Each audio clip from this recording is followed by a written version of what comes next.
All right, Chuck, we're talking about players who might become superstars, right?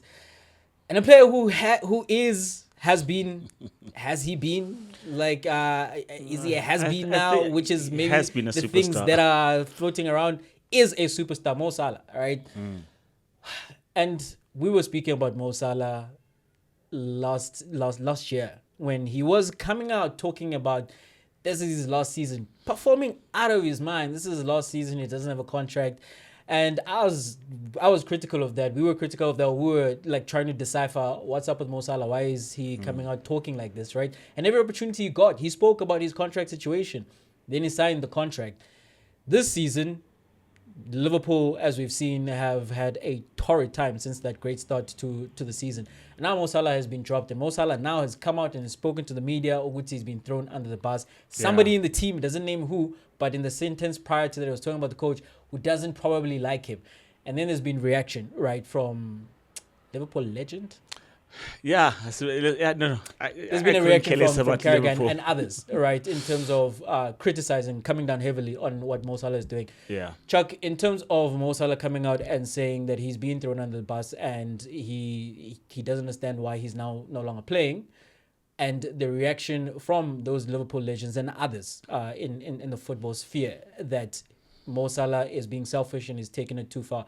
Where do you stand on that? I think, yeah, in the conversation that we had about Mo Salah, you were saying it's a risk to give someone like that a contract who was 32 at the time, right?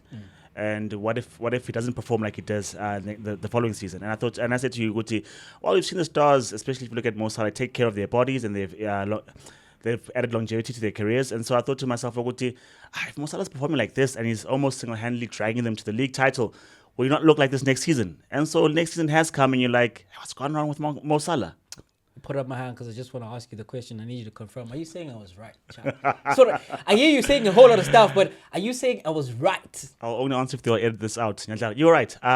You were actually right in terms of the output because it's a drought now. Like they started well, but now you look at Mo Salah, you look to Mo Salah, he's not giving them that particular output.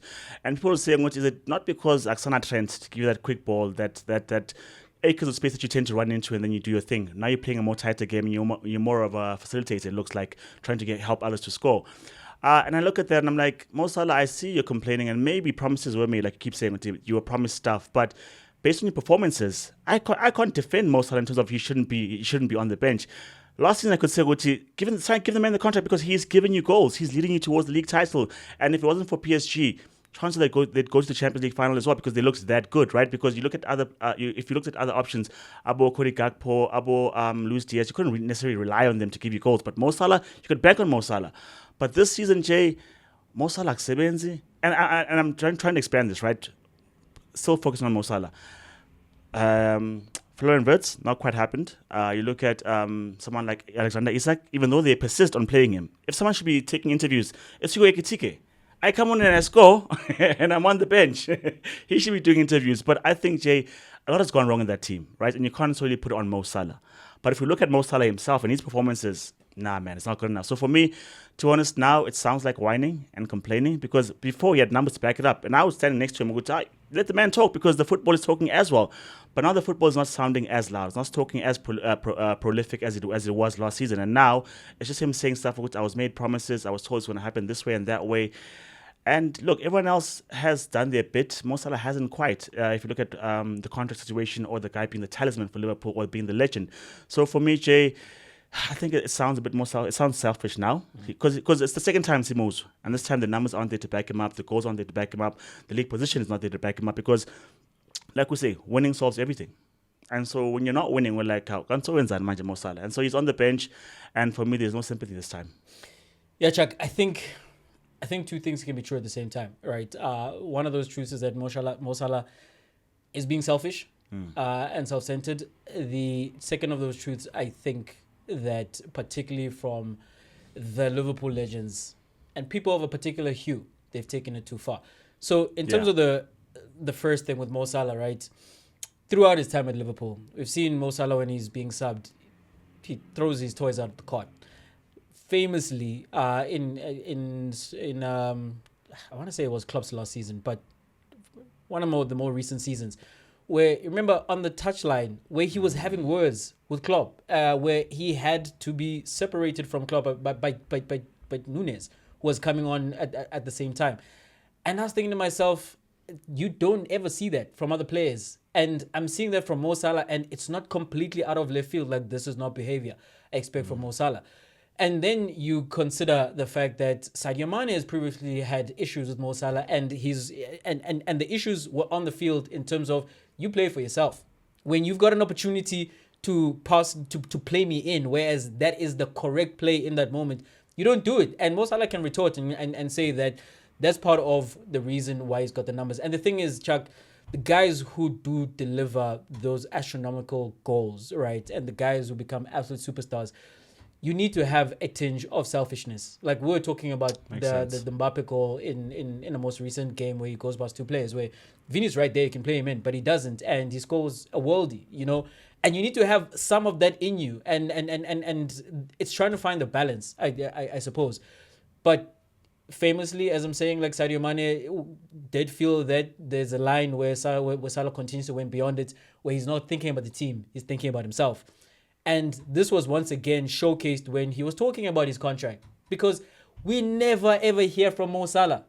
This season, Liverpool have been struggling, and we've continuously heard from Van Dijk, and Salah is one of the leaders, or supposedly should be. He's one of the experienced players in the dressing room. We heard nothing from him. The moment he's dropped, that's when we hear from him.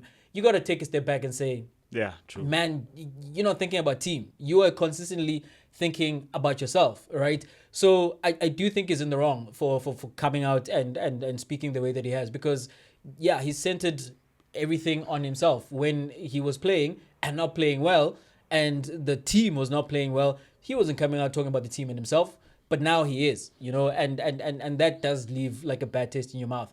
So he's rightly being criticized for that. But I do think that people have taken it too far, because, and if I go to Jamie Carragher's words, he speaks about the fact that you were nothing before you came here. I'm like, hold on. A Chelsea flop, or someone who failed at Chelsea. That's how you're going to start describing him. Like, the near decade of what he's given to Liverpool, where he's one of the absolute greatest players to ever play for that team. And you want to go back, because for me, Chuck, that reeks of know your place, boy. Yeah. That's what, like, I'm taking from that, because even I think McAteer, when he's talking about, like, Mo Salah has never carried Liverpool, and he puts him up against Steven Gerrard. Stevie G did carry Liverpool, and yes, Stevie G did do that. To the tune of what? A Champions League title, FA Cup, and that's it. But why you gotta even go there? Why do you have to even go there? And it's the fact that, Chuck, that Mo Salah is a brown skinned football player from Africa. And Carragher has the audacity to even bring up Mo Salah's failures at AFCON, whereas he's the same person who said AFCON is not even a major tournament, but now it counts because you just want to completely annihilate the player. So I do think Mo Salah was in the wrong, and he's rightly being criticized, as we are doing right now. But I do think some of the noise that has come out from particular corners is taking it too far. I mean, with Chelsea's signing policy, lots of players failed at Chelsea. Kevin De Bruyne failed at Chelsea, right? But went to Wolfsburg, set the scene ablaze, came back and was a star. Mo Salah failed at Chelsea, went to Fiorentina, went to Roma, and was a star, and rightfully came back to the Prem because he was a wanted commodity and hit the ground running, mind you. So the idea that he was a failed player at Chelsea, I think that's unnecessary. That's derogatory, because the great Mo Salah, the Egyptian, the guy who's won you all these accolades, that's how you remember him.